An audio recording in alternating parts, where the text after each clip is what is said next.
Guys, how's it going? This is Mrs. Kime. We are going to start a book study while we're on our extended vacation. Kind of a vacation, but not really because we're also doing schoolwork during this really crazy time. Miss Kitchen and I got together and we thought that it would be cool if we read this book called Code Orange. You can see it right here by Caroline B. Cooney. You may have read it before, maybe you haven't. But it's about this kid, and his name is Mitty, which is short for Mitchell. And he finds an old scab in a book, which is super disgusting and gross, but he accidentally unleashes smallpox on the city of New York. And we thought that it would be an interesting read because it's kind of similar to what's happening with us right now, an infectious disease going around and freaking everybody out. But of course, we read books with happy endings. So, without further ado, let's check it out. This is Code Orange. I got it on my Kindle, and I'm going to read it to you and also show you the text at the same time.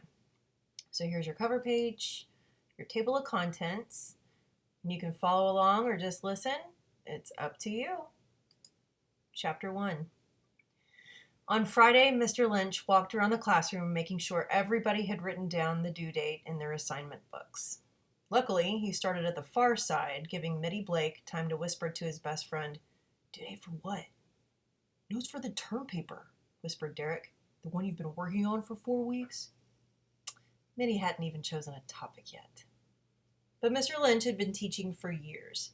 He had encountered many Mitties. So although the paper itself didn't have to be turned in until February 18th, on this coming Monday, February 2nd, each student in advanced biology had to submit an outline, 10 pages of notes, and a bibliography including 4 physical books. "Books?" said Mitty, stunned. He was sure this had not been mentioned before. "Mr. Lynch, nobody uses books anymore. They're useless, especially in science. Facts change too fast." "Books?" repeated Mr. Lynch. "This is to prevent you people from doing 100% of your research online." Mitty had done 0% anywhere, but he had certainly planned, insofar as Mitty had planned, which he didn't, to do his research online. So he said, "Mr. Lynch, an actual book is out of date before it gets printed. Anyway, a good scientist does laboratory research." "We did laboratory research last fall, Mitty," said Mr. Lynch.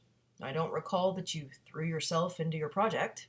I recall that you received a passing grade only through the efforts of the rest of your team. A scientist, Mitty, has to be able to dig through the published research of others. A scientist has to grasp the background and history of things. That means books." Mitty was willing to grasp the background and history of rock music. On a slow day, he could listen to Nirvana or Pearl Jam, but the background and history of disease? Because that was the depressing topic of this assignment, infectious disease. "Each of you," Mr. Lynch had said so many weeks ago that Mitty could barely remember it, "will choose an infectious disease of plants, animals, or humans. You will study the disease in history and its ancient treatments or lack of them. If the disease has a specific history for us here in New York City, for example, during the yellow fever epidemics of the 1700s, people sometimes died at the rate of 300 per city block per day. We will cover that. Other sections of your paper: description and course of the disease, current treatments, and ongoing research. Finally, if your disease has an application in bioterrorism, you will cover that also." Even Mitty had awakened briefly to the exciting possibility of bioterrorism. Derek, of course, had wanted to be an exception to the rules. "Oh, can we research bioterrorism only? I want to do anthrax, but specifically Ottilie Lundgren, the 94-year-old woman who died of anthrax in 2001 when she opened her mail.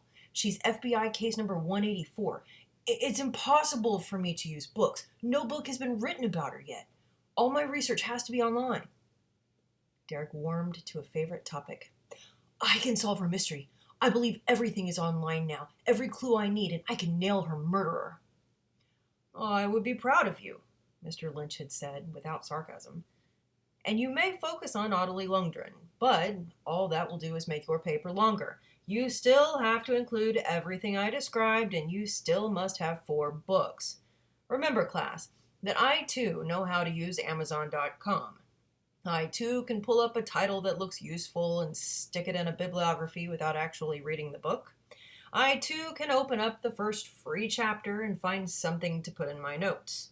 I will know if you actually read a book or if you are cheating. Mr. Lynch was one of the few teachers who admitted that even here at St. Raphael's, a Manhattan prep school for the rich and or brilliant, Mitty fell into the first category, there was such a thing as cheating. Other teachers skirted this possibility as if it were anthrax-laced mail. Right away, rare, cool African diseases like Ebola and Lassa fever had been chosen by eager students. 2 others, kids, also wanted anthrax, but promised not to invade Derek's territory by mentioning Audley Lundgren. As the days went by, people began discussing their topics with excitement, as if they were genuinely interested. One girl had been allowed to choose immunization. Does it or does it not cause autism? Mitty would get autism just thinking about that. Another girl really did pick a plant disease and was deep into corn blight. Olivia, whom Mitty adored, had chosen typhoid fever and was already so advanced in her research that she was using the Library of Columbia University's medical school because every other library in New York City was too limited. Mitty hadn't been inside any library in the city of New York. As soon as Mr. Lynch finished ranting, Mitty slumped down in his seat. He had perfected the technique of listening to music on his iPod while a teacher talked. It was easy if he wore long sleeves. He kept the iPod in his armband and ran the cord down his arm and into his hand. Cupping the earpiece in his palm, he would rest his head on the same hand and listen to his music. His eyes stayed fixed on his teachers, who tended to be fond of him because he seemed so interested. Mitty's main interest was music. His life plan was to become a rock concert reviewer, the world's best job, and to prepare for this career, he had to buy, listen to, and memorize everything out there. He really didn't have time for term papers. He certainly didn't have time for books. Mr. Lynch extended his hand for Mitty's assignment calendar. Every fall, St. Raphael's handed these out. There were people who filled them in, but Mitty was not one of them. He usually tossed his calendar in the garbage in September because he wouldn't be making any entries.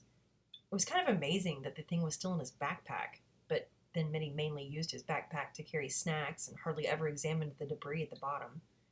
With a degree of pride, he held out the February page, which he had just scribbled the right words. No other teacher in the entire school has given you a single assignment for February of 2004, asked Mr. Lynch, handing the calendar back. Mitty made it a policy not to answer dangerous questions, so he just smiled in a friendly fashion. Persons, said Mr. Lynch, looking hard at Mitty, having a low quiz average who do not hand in their 10 pages of notes on Monday will be transferred out of this section and into a regular biology class. This was not a threat biology-wise, because Mitty certainly didn't care what or even if he learned. But if he got transferred, he would no longer be in class with Olivia Clark. Olivia was the pinnacle of studious activity. When Olivia faced an exam, she divided her efforts carefully over the correct number of evenings. She never slacked off and never lost focus. She was light years ahead of everybody. Olivia had been nagging him to start his biology paper, which, because this was advanced biology, was supposed to be an advanced paper as well. Mitty didn't deserve to be in anything advanced. He was in this class only because his father and mother had put pressure on the school, since their life plan for him involved a brilliant high school career, an awesome college acceptance, and then medical school. They attributed his academic slump to attention deficit disorder, laziness, hormones, and bad teachers. None of these things had anything to do with it. Mitty just had other plans. The moment school ended, Mitty bounded out of St. Raphael's and looked for his parents, who would be waiting in the car, motor idling, his father itching to accelerate. Mitty leaped into the back seat, slammed the door, and forgot the whole concept of assignments. Every weekend, the Blakes went to their place in the country. Well, when you lived in Manhattan, the country was anywhere more than 20 miles from downtown. This particular weekend was perfect. It wasn't until Sunday afternoon, February 1st, 2004, at about 4 o'clock, that he remembered homework because he was thinking of Olivia. She was unquestionably at her desk in New York, sitting between towers of books, her long, thin fingers racing over the keyboard of her laptop, her long, dark hair falling around her shoulders. Mitty moaned. He, too, should be writing. Where was he supposed to get books at 4 o'clock in the afternoon on a Sunday afternoon? Connecticut had assets. Not only did Mitty have a huge bedroom with several closets, a basement full of tools, and a media room full of DVDs, but he even had his own side of the garage, his own basketball hoop, his own creek for fishing, his own bikes, and a TV. Still, at times like this, Connecticut had only drawbacks. In New York City, Mitty just walked out the door and everything was right there. Every conceivable store and restaurant, and on the sidewalk, Mitty's favorite shopping area, he could pick up sunglasses, watches, and baseball caps to replace the ones he had almost certainly lost during the week. And not only was everything right there, everything was always open. Just to test this, Mitty and his dad would sometimes get a hot dog, sushi, or a toothbrush at 3 a.m. If he were in the city, he'd just cross the street and head down the block to a huge Barnes & Noble. In the science and medicine section, he'd copy bibliography material, scribble enough sentences to keep Mr. Lynch happy, and then take the escalator to the cafe on the top floor, buy a pastry, and watch people reading magazines. A more pleasant hobby than actually reading a magazine himself. But Mitty was not in New York. The country didn't even have bookstores unless you had time to drive for miles, and Mitty didn't drive yet. He could ask his parents to take him, but then he'd have to admit he had not yet started a project due in 16 hours. They wouldn't understand that 16 hours was plenty of time. Subtract 8 for sleep, or 10, which was more like Mitty on a weekend. And that left 8 or else 6 hours, and anybody could take a page or two of notes per hour if they had books to take notes from. If only his family had stayed in the city this weekend. Of course, if they had, Mitty still wouldn't have been working on his paper. He'd have been hanging out with Derek or else with Olivia. They didn't do well together. They were separate activities. And if he'd been in New York, Mitty would have been completely distracted by the city in winter, when everything good happened.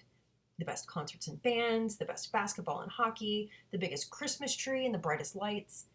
He and Derek would have gone to Madison Square Garden. He and Olivia had not yet done anything on their own. He liked her so much that he needed lots of other people around to dilute how much he liked her. If he wanted to stay in the advanced class with her, he'd better get launched. But he didn't rush into it. First, he put on a CD of his favorite current rock band, Widespread Panic. He had heard them live last year at the Beacon Theater. His apartment was close to Lincoln Center, so his parents could easily attend the symphony, opera, and ballet. This excellent location was also close to a venue for real music, the Beacon, whose only drawback was being so close to home that Mitty couldn't take the subway. Mitty loved the subway. If Mitty had ever had extra money, he gave it to subway performers. He loved those guys. He loved the really bad sax player and the touchingly hopeful string quartet. He loved the gospel singers and the trumpeters, the mimes, and the guy who painted himself silver and pretended to be a statue. Mitty always dropped money in their cups. Every time he heard a subway musician, he looked forward to the day when he too could concentrate on music and not worry about class. Books, thought Mitty, frowning, and a faint book-type thought penetrated his mind. He turned down the volume on his music in order to process the thought. Mitty's mother was an interior decorator with a peculiar specialty, creating libraries for people who did not read. These clients turned to Kathleen Blake to provide a warm, rich, British-looking room full of leather, antique maps, dark velvet, and books with gold page edges. Mrs. Blake scoured New York, New Jersey, and New England for leather-bound sets of dead English authors. Content didn't matter because nobody would ever read them. The books just had to have terrific bindings. The week before, she bought out the library of some very old and finally dead doctor in Wallingford. It had taken 2 trips in her van to bring back the guy's hundreds of books. Mitty had unpacked for her. He didn't read if he could avoid it, but when words are directly in front of your face, you couldn't help deciphering them. Hadn't some of the doctor's books been about infectious disease?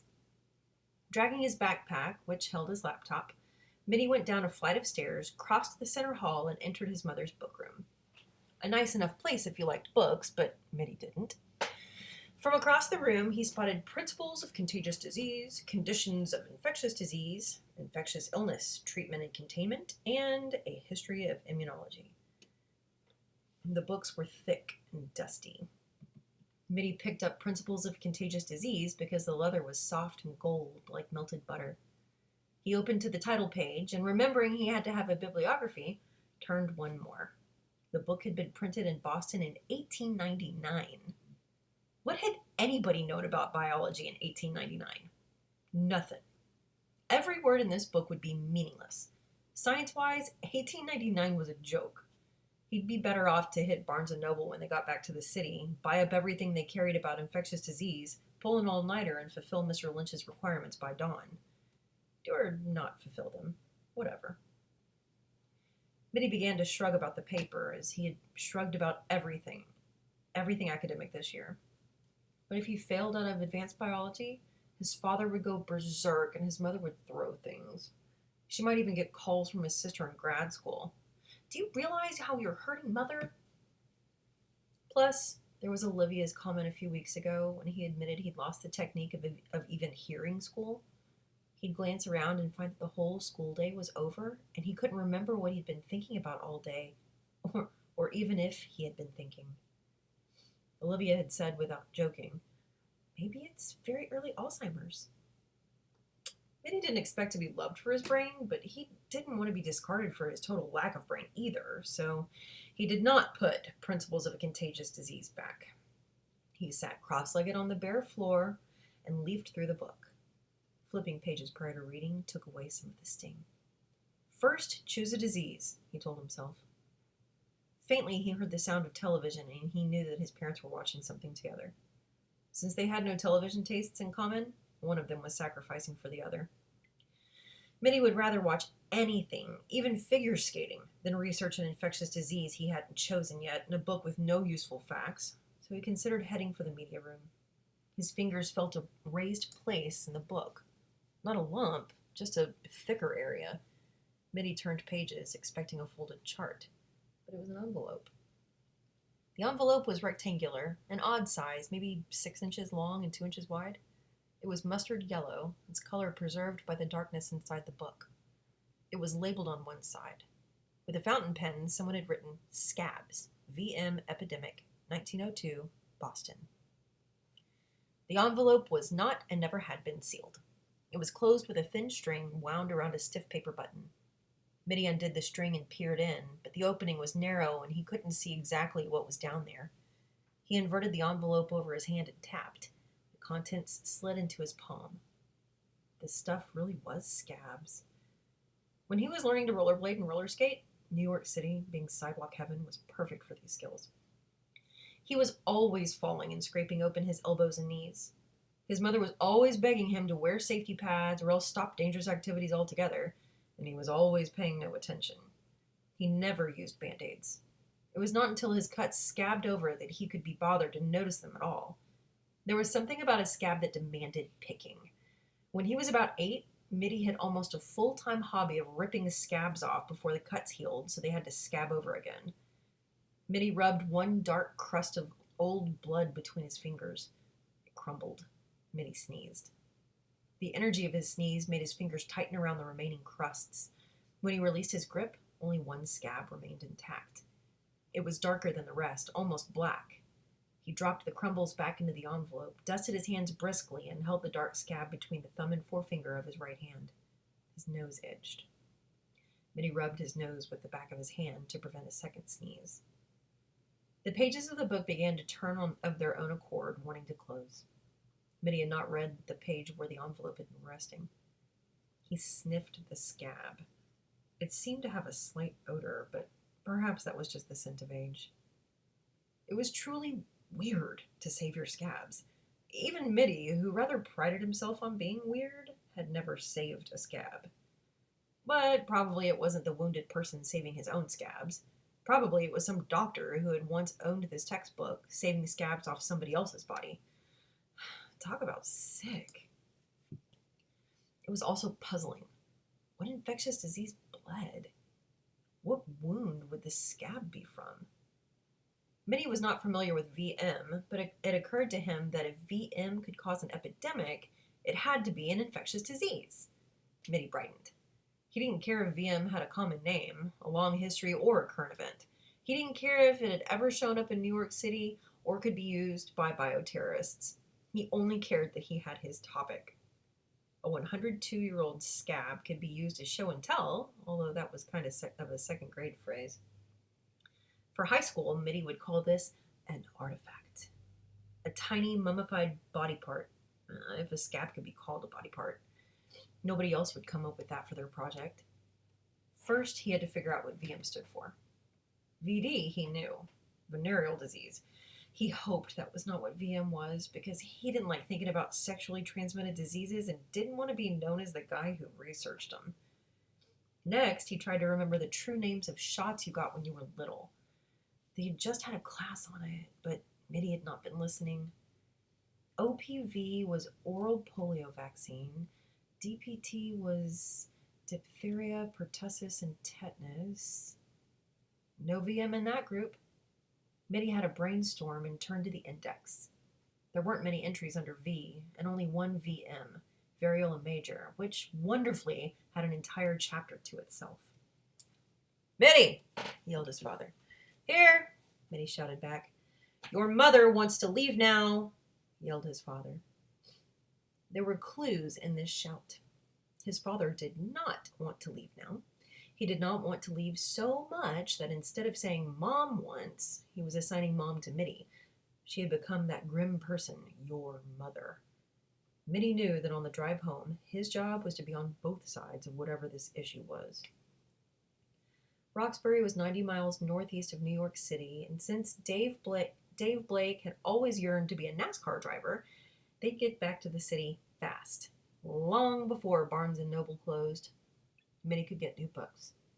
He had never pulled an all-nighter, since his commitment to study rarely lasted longer than 10 minutes, but he liked the idea of an all-nighter. Olivia routinely stayed up all night studying, even when she'd been studying for weeks in a row already. Now he could boast that he too had worked through the night. He dropped the scab into the envelope with the crumbles, stuck the envelope back into the book without rewinding the string, and threw the book into his book bag. Then, since it was remotely possible that Barnes & Noble would fail him, he threw in the other 3 ancient books. They were all worthless, but Mr. Lynch had just specified 4 books. He didn't say they had to be worth anything.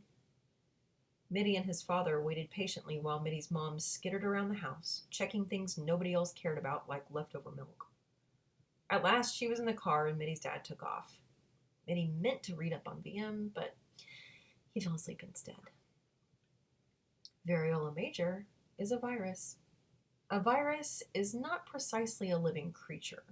It has no system for the intake of food or oxygen. It has no personality, no brain. It has one task: to take over the cells of other creatures. Scab particles were in Mitty Blake's fingertips. He had wiped them on his cheek and rubbed them against his nose. He had breathed them in. Every virus, although not quite alive, nevertheless has a shelf life. The shelf life of some viruses is known, the shelf life of others is uncertain. In this case, it was the shelf life of Mitchell John Blake that was uncertain. Okay, guys, chapter 2. "Have a nice nap, darling?" asked his mother, reaching over the front seat to ruffle her son's hair. Mitty stretched happily. He could lie down anytime, anywhere, and sleep soundly for 10 hours, 12 even.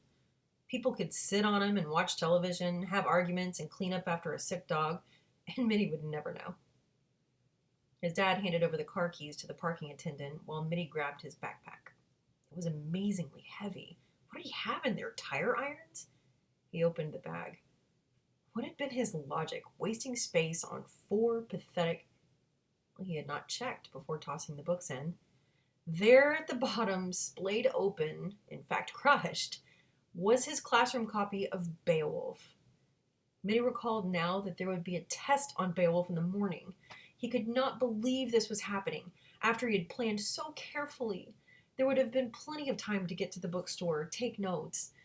Naturally, he hadn't read Beowulf yet. He had a dim recollection that they had been talking about Beowulf in class. Well, at least other people had been talking. Certainly Mitty himself had contributed nothing.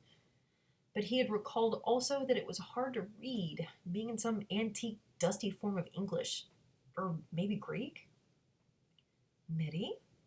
His mother said gently, because he had forgotten to get out of the car. His parents were partial to huge canvas bags made by L.L. Bean, and when they traveled between the city and the country, these were filled to overflowing with groceries, laundry, and extra sweaters. Since Mitty loved anything involving muscle power, he was always ready to lug and carry. He slung a beanbag over each shoulder, hoisted one in each hand, and also managed his backpack. The driveway up from the public parking lot under their apartment building was steep. Mitty loved steep. He liked the tightening of his leg muscles when he was walking uphill. He passed their building's tiny front garden and said hi to Carlos, the doorman on duty. Mitty's building always had doormen and a concierge at the front desk 24/7. Days and evenings, the back service entrance was also manned. This was where packages arrived, dry cleaning or takeout was delivered, and moving men schlepped furniture. A doorman helped with strollers and shopping bags, carried luggage, gave an arm to old people struggling to get out of cars, closed up wheelchairs, gave directions, and, above all, remembered faces. Nobody could wander in. Guests had to stop at the desk where the concierge would telephone your apartment on the house line and say, "Derek's here," and you'd say, "Send him up," and then Derek could walk around to the elevators. But since the staff did remember faces, pretty soon when Derek came, they knew him and just waved him up. While his father picked up the mail, Mitty's mother chatted with Eve at the front desk to see if anything interesting had happened since Friday when they had hauled out of town, but nothing had. At last, the three of them were in the elevator headed for the 8th floor. Their hall was nondescript. Nobody painted or decorated or hung anything or had wreaths or welcome mats. Nobody's taste was visible. And yet the building never felt musty or unused the way their country house did after a week away. In the apartment building, you could always smell somebody's perfume or dog or dinner, and in the hall, you could hear their television or their arguments. The minute you got inside your own apartment, though, no sound or vibration of neighbors was there with you. You were separate, yet surrounded. Mitty loved this building. "Mitty, honey, help me unpack the bags," said his mother. In a million years, Mitty would never understand why she brought groceries back and forth. Especially now, trapped between Beowulf and infectious disease, he did not want to get involved with leftover lettuce. He started to tell his mother that he was busy, but she was smiling at him with such affection that he smiled back. "Sure," he said cheerfully, and used up another precious 10 minutes. Then he had to spend a while looking out the window. Considering how low they were, just the 8th floor, they had a great view, north up Amsterdam where it crossed Broadway. Both avenues were clogged with vans and trucks and buses and taxis. When the lights changed, even on this icy February evening, people poured across the street with their little tots zipped up under the plastic covers of their strollers, with their dogs and shopping carts, their briefcases and their bags and bags and bags of groceries. Mitty admired a bicycle delivery guy narrowly escaping death as he crossed streets against traffic while balancing pizzas. New Yorkers were strong because they carried everything a suburbanite would drop in the backseat of his car. They were strong because they got so much more exercise. Their lives were full of sidewalks, stairs, and detours. They were always running to grab a taxi, racing to catch a train, and threading through crowds while carrying what they needed, lacking a car to toss it in. Mitty's family pretty much only used the car to go to the country. In town, it was a time-consuming pain just to get the car out of the underground lot, never mind fighting city traffic. But finding a parking space close enough to their destination so that there was any point in taking the car to start with was the real obstacle. His father closed the door to his study, probably returning business calls or else ordering food. Mitty's dad loved delivery. There was nothing he would not have delivered. He certainly wouldn't have walked across the street for books. He'd have Barnes and Noble deliver. When his mother closed the door to their bedroom, preparing for a shower, she took a mysteriously high number of showers, like Mitty with naps. Mitty got the Blockbuster card from the little stack of family use cards on the kitchen counter. The Metropolitan museum card, the public library card, the Museum of Natural History card. Left the apartment, decided to take the stairs, pounded down 8 flights as fast as a fugitive, or so he told himself. Went out the back way, jogged around the corner, and lucked out. They had the movie. Dude, said the movie guy, checking out Beowulf. Is this for school? Yes, said Minnie. Why else would he look at it? Dude, you are so going to flunk your test, said the movie guy. It does have a monster named Grendel, but nothing else matches. You gotta read the book. Minnie was awestruck. You read the book? A decade ago. You passed the test? I'm working at Blockbuster. What's your guess? Minnie was still laughing when he got back to the apartment. He laughed until his cell phone rang. You do your algebra yet? Asked Eric. Well, of course he hadn't done his algebra yet. Weekends were for rest. Everybody knew that. Minnie was actually doing fairly well in math, so now he faced another question. Should he do his math first, thus maintaining a decent standing in one class anyway, or try to accomplish something in Beowulf, or something on his biology paper, maybe lifting himself to a passing grade in those classes, but risking failure in the one subject in which he was okay? Minnie felt that watching the movie was a good response to this dilemma. Well, having fallen asleep in the first few minutes of Beowulf, Minnie got up the following morning, telling himself it was better to have a good night's rest and be fortified with a hearty breakfast than to have actually done any homework. He looked in on his parents, who rarely went to bed before midnight or 1, and rarely got up before 9. Minnie had been on his own in the morning ever since he could remember. He was always surprised and touched by the sight of his parents asleep. He couldn't look at them for very long, or he'd get a stab in his heart, as if these unconscious people needed him in some way he would never discover. Minnie left the apartment silently, locked the door behind him, grabbed an elevator, and went out the back. The high buildings of the west side created canyons of slashing wind. Even Mitty, who liked the cold, braced himself against the February blast. He passed any number of diners, delis, sidewalk coffee vendors, coffee shops, corner groceries, and bakeries, considering each one carefully. He was on the lookout for breakfast, and the decision was difficult. Should he go the chewy route? Bagel. And if so, what flavor? Or should he go with soft and sweet? Croissant, Danish? Or have a fried egg and bacon on a roll? He ended up with 2 Krispy Kreme original donuts, which he ate walking the remaining 9 blocks to school, where he lucked out. In English, there was a sub. No Beowulf exam! Instead, they were sent to the library.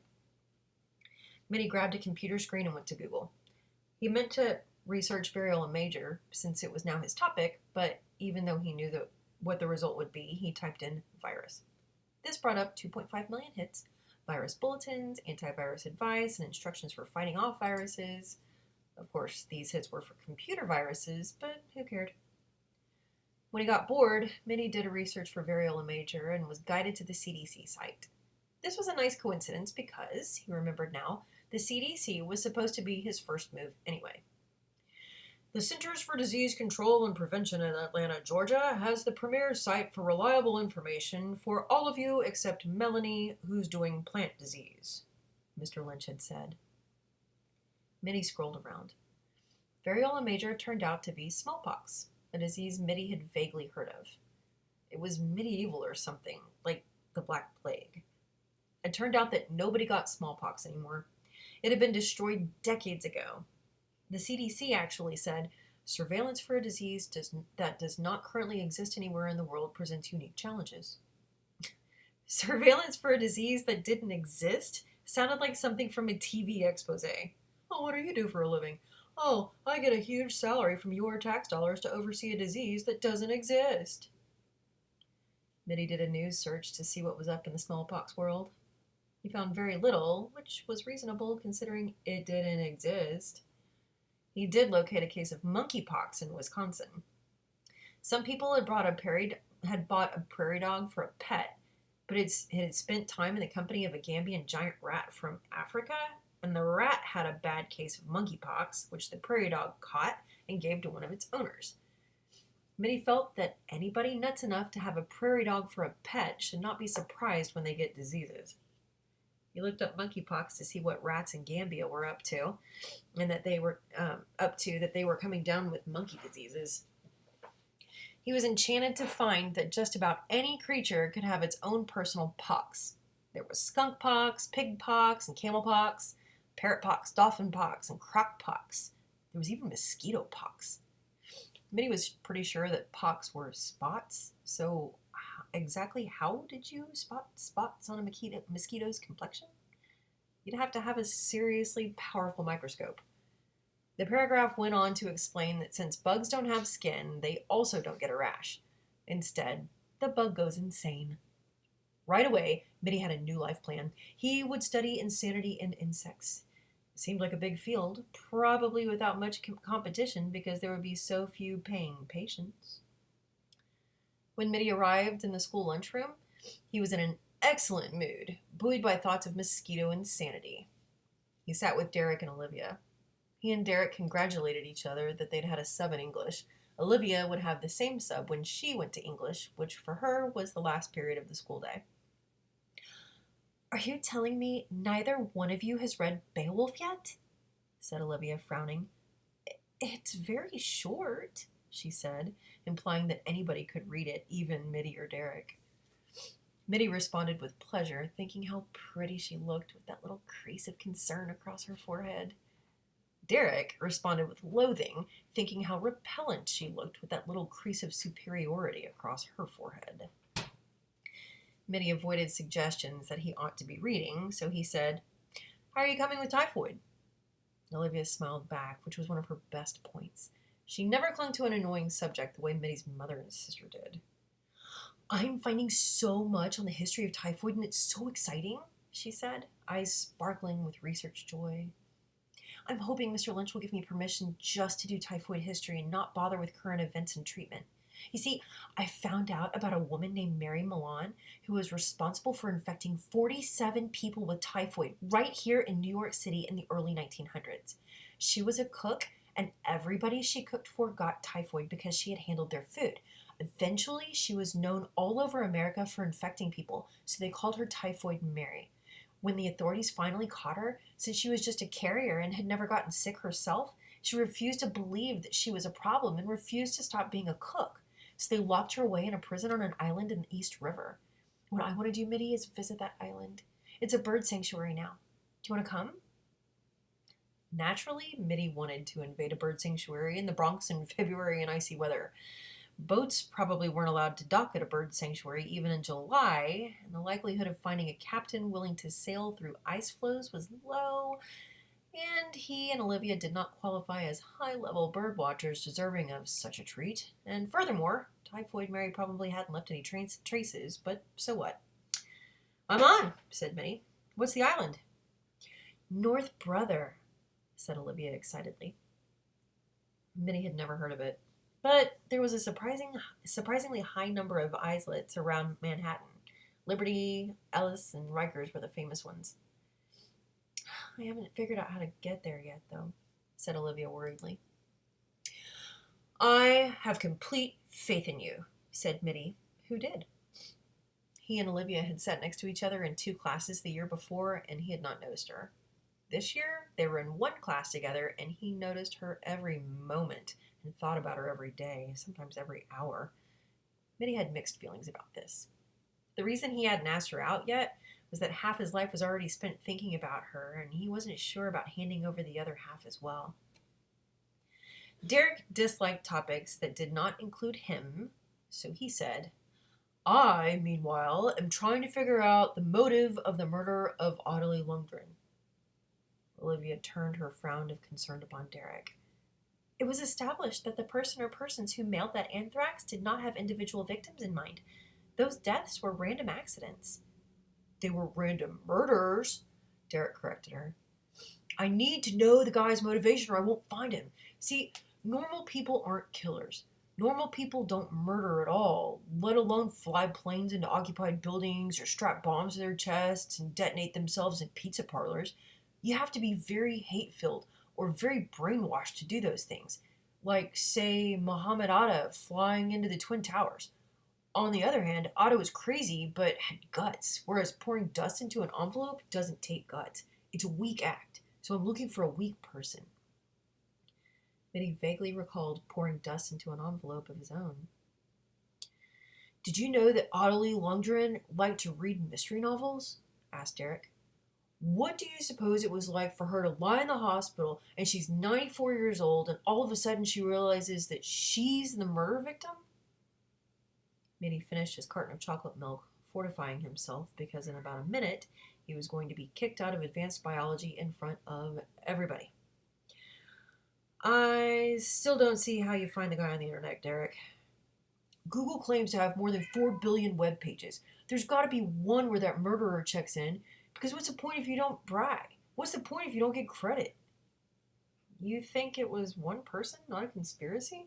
Asked Mitty. Derek nodded. A single evil person. In New York, the word evil made everybody tense, just like the word terrorist. Everybody knew what the words meant and nobody liked to use them. New Yorkers wanted total protection against evil and against terrorists, but no New Yorker wanted to admit that either one existed. But every person who had seen the towers collapse and heard the recorded voices of those about to die making their final phone calls to someone they loved, they knew about evil. New York was a big town. At some point, Minnie must literally have crossed paths with evil, but he hadn't noticed. That was the scariest part of the anthrax killer. He was still out there, leading the same old life in the same old place with the same old colleagues, keeping his evil safe. I believe in evil, said Olivia. We lived in Battery Park, you know. My mother, she stood at our window and watched as the Twin Towers came down. I was in school here, uptown, and when we were dismissed, I had to go to Zora's house and watch it on television, and I didn't know if my parents were all right until 8:46 that night. Every New Yorker had these things to the minute. We could have gone back to our old apartment when they opened the streets downtown again, but my mother was too upset, so we moved here. Derek, who lived on the east side and took a crosstown bus to St. Raphael's, didn't care where Olivia lived, then or now. You pick a topic yet? He asked Mitty. Derek thought Mitty's collapse in school was funny. He followed Mitty's failures as he might follow a good comic strip. Smallpox, said Mitty firmly, as if he actually knew something about it. Oh, a true weapon of mass destruction, said Derek with approval. They tossed their lunch leftovers into the garbage and headed to biology. Olivia surged ahead, taking her usual chair in the first row so she could glue her eyes on Mr. Lynch. Mitty sank down and back and studied her hair and shoulders. There were other views of Olivia that were more rewarding, but he did love her hair. Mr. Lynch regarded the class with his usual half-like, half-dislike. So many of you complained that you don't have enough time to get your preliminary work done that I'm giving you another 2 days. Outstanding, thought Mitty. In 48 hours, Mitty could probably bring down the government of a small country. He could certainly come up with 10 pages of notes and a bibliography, especially since he already had the books at home. He'd take 2.5 pages of notes per book and be done. Wednesday without fail, said Mr. Lynch, and I will accept no excuses. He then showed a video, which, not surprisingly, was about infectious disease. Mitty dozed in the pleasant dark of the classroom. Halfway through the film, he woke up to see a sneeze demonstration in a laboratory. Droplets, magnified and colored, sprayed from the patient's nose. In slow motion, these droplets smashed into the faces of people standing nearby, sailed over their shoulders and into the faces of the people behind them, landed on doorknobs, nestled on countertops, came to rest on forks and spoons. Droplet infection was the sort of thing a New Yorker was better off not thinking about, since every subway ride, every visit to Tower Records, every stop at a kiosk for a newspaper, every saunter through the park put you within sneeze range of some of New York's 8 million souls.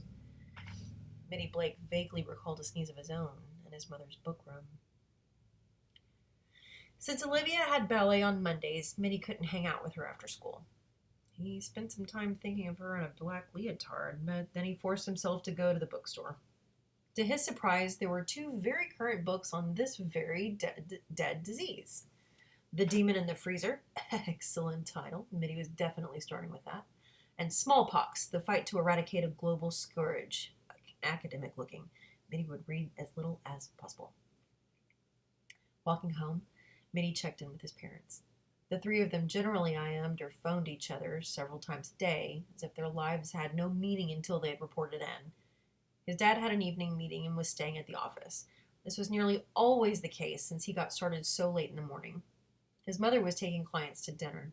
Mitty promised to eat a healthy meal, and so after a satisfying dinner of blue corn chips and sour cream, he headed into his bedroom, which was the same size as his closet in Connecticut. He slept on the top bunk and stored CDs, DVDs, t-shirts, sports equipment, his laptop, and really good souvenir programs from Madison Square Garden on the lower bunk. His printer and about 10 pairs of sneakers fit under the bunk bed. There was no space allocated for doing homework. He sat on the floor, his laptop on his lap, where it belonged, and used online encyclopedias, medical sites like the CDC and NIH, the National Institutes of Health, where hundreds of scientists worked on infectious disease, the Livermore National Laboratory, ditto, and his 6-book collection. Reading as fast as possible, he blended the sources in his mind. Mr. Lynch wanted notes, but Mitty decided to bypass that. Why do something twice? He'd go straight to his rough draft. Actually, it would be his final draft. Mitty never did anything over. Surrounded by a flurry of computer printouts, his books open on the floor around him, he began to compose. Smallpox once covered the globe. In Europe alone, 400,000 people a year used to die from it. It used to be extremely infectious. Smallpox started with little brown dots on your skin called macules. After a while, each little dot raised up into a bump called a papule. 3 or 4 days later, each papule became a blister called a pustule, a hard, round bead under the skin. The patient's whole body was covered with these, but especially his face, hands, and feet. Sometimes the blisters ran together, so there was no regular skin between them, and the patient was completely covered with fever pellets. After days, each pustule burst open and bled and scabbed over. It took a single pustule about 6 days to dry up, but it could take 2 or 3 weeks for all the blisters to dry up.